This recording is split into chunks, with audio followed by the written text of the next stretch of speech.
pumasok sa buhay ko si Cyrus, pakiramdam ko ako ng pinakamasayang tao.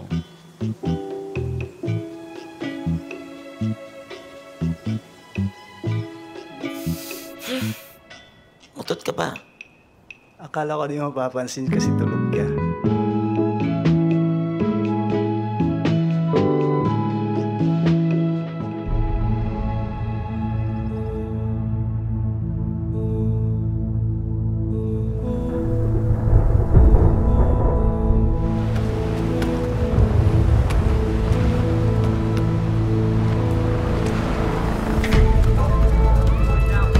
Gusto ko lang naman makapunta sa Sicogon dahil nandun yung papa ko.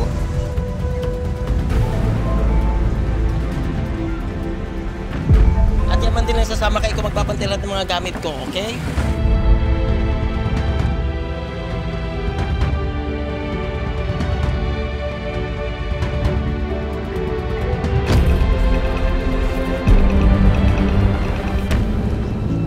O siya, dali mo ako sa titirahan ko doon. Paano? Ayun, doon.